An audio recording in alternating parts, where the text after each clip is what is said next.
Lou Anarumo, I think he's loosening up a little bit. I like Lou Anarumo as a defensive coordinator of the Indianapolis Colts. I like him as a guy standing in front of us in the media talking about things. We don't know what kind of defense he's going to have. It is a fact that the Bengals said, you know what, enough. That happens with coordinators once in a while. That one of the things that I think is really interesting about Lou Anarumo, and you heard Jim Bob Cooter, if you listen to that interview, that media scrum kind of allude to this, is that it's really interesting for an offense to be able to go up against a defense that's so multiple in the way it does its business. With Matt Eberflus and Gus Bradley, it was kind of like, this is what our defense is. Now with Lou Anarumo, they got to do a whole bunch of different stuff. This is going to be a game-by-game defensive scheme that tries to attack the weaknesses of the opponents. Does a football team benefit internally by having that kind of defense go up against their offense? Interesting. When we're talking, when you've got a continuity is the best thing for any part of the team, but then you bring in a proven corner and a proven safety. How long does it take them to sort of mesh? Can that get done quickly, OTAs and camp? Yeah, I think it starts now. Obviously, have been through this experience back in 21 when we signed, Chido Bay-Awuzie. Vaughn Bell had been there for a year, so he had a mesh with Vaughn and Jesse. Brought in Trey Hendrickson, brought in Mike Hilton all that year, and ended up doing what we did. So it starts in the spring, getting a good feel for each other. But now that we're really, today and tomorrow, I feel like we're in a good place with that portion of what where we're at on defense. What are you seeing from Justin Wall in particular, and some of the instinct stuff that he's displayed? He's done a great job so far. Young guy and still learning. We had a very teachable moment this morning in front of the group, he is really taken to the position well. I think that he's got a long way to go, but the first mark of a corner is how you're covering, and I don't care if you have pads on or not. Either you can or you can't, and he's done a good job so far. He's just got to get the details of it, but we like it, the trajectory that he's on. Care to share the teachable moment? No, we call that that's our that's kind of like every family has their living room, their own space. You air out your grievances. We also have teachable moments in front of the group, and his was a very simple one that was pointed out to him by me in front of everybody, and I think he'll remember it going forward. How do you look at Zaire and Jalen right now and look at they've got a lot of ground to make up, not a lot of ground to make up? How do you kind of view their sprint? Well, I mean, they've been doing as much as they can within the rules, as in terms of their injuries and stuff. But extra meetings with Coach Betcher and just staying ahead of it. Ultimately, they play linebacker. They got to get down in there and get used to playing football again at some point, and hopefully that's sooner than later. But mentally, they're trying to stay with it as best they can. Where do you see the next, the biggest leap for like a Latu? Still a very young player. What did you see, and where do you see that thing? Well, you see the God-given athletic ability as soon as you watch him, as soon as the tape turns on, as soon as you see him on the field. That's anybody can see that. Now it's just going to be the recognition of how he's about to get blocked, both in the run game and the pass game. I think that's coming a little bit each day.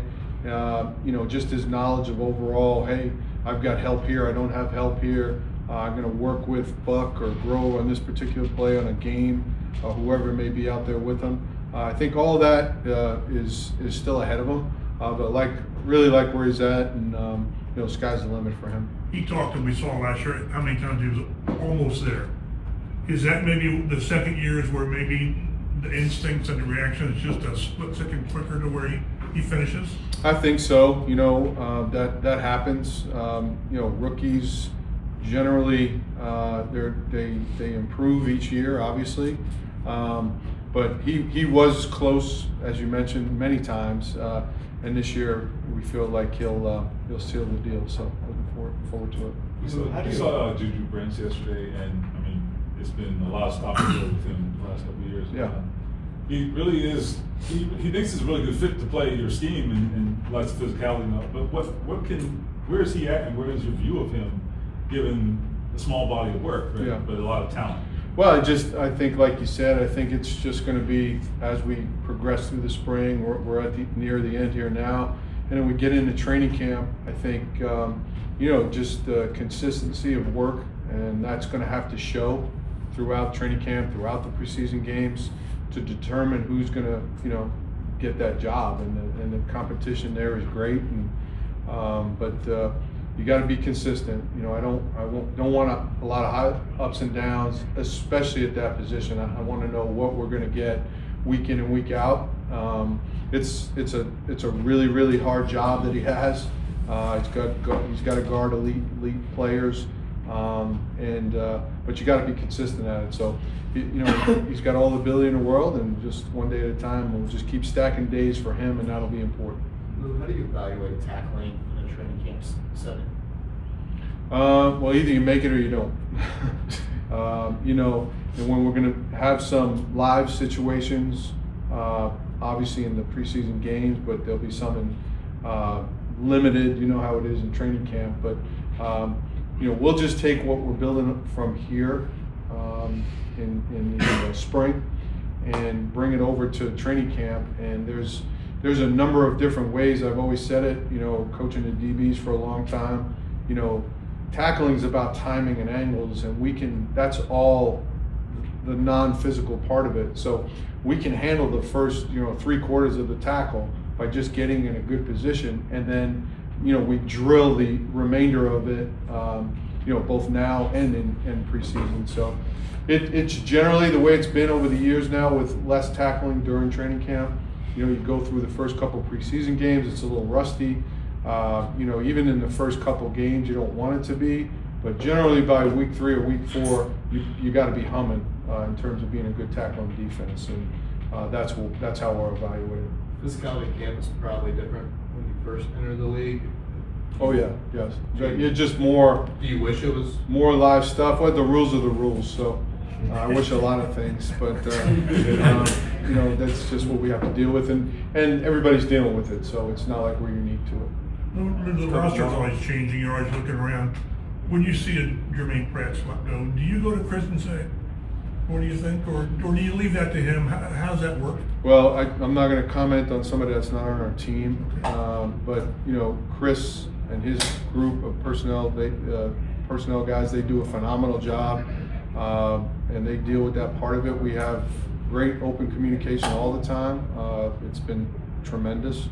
But I'll leave that for another day. Coming in, you knew Kenny Moore was a very talented player. But what have you learned about him spending time with him this spring? I like Kenny a lot. First and foremost, a great person. Does so much for the organization, for the community. I think that's some of the things that get mentioned, but not mentioned enough about our players. All that they do in their free time away from their families. They give so much to the community, and certainly Kenny's one of the many that we have on our team. But just in terms of being a football player, I think he brings some of the things I'm used to.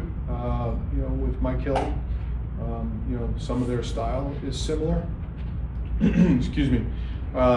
Kenny's a good blitzer. He's can guard guys in the slot. He's been a take the ball away guy. So and then his instincts and just being around, and things happen fast in there in the slot. So he's been doing it for a long time, and just his overall communication, his calm demeanor will help maybe some of the young guys that may have to play. So just a lot of arrow ups with Kenny. I'm a big fan. Thanks, Lou. That's Lou Anarumo. You got to give Mike Chappell credit for trying to get some kind of an answer about Germaine Pratt. A guy who played in the Anarumo system, succeeded in the Anarumo system with the Bengals. Is he going to be a target for the Indianapolis Colts? And a good answer by Anarumo. How does that work? Does he talk to Chris? Does Chris talk to him? Interesting. And just the way this defense is being put together and how Anarumo sees it, what he's demanding from players as the standard for that defense, kind of interesting. We'll see how this pivots the Indianapolis Colts defense moving forward during this season. They got to take a step up. The offense last year, they did enough to win games. They scored enough points to win the AFC South, right? The Texans and the Colts scored almost exactly the same number of points, if not exactly the same number of points. The defense is where that gap needs to be dealt with, so the Colts wind up in a positive point differential situation, which generally leads to a positive win differential, and you got to have that to go to the playoffs.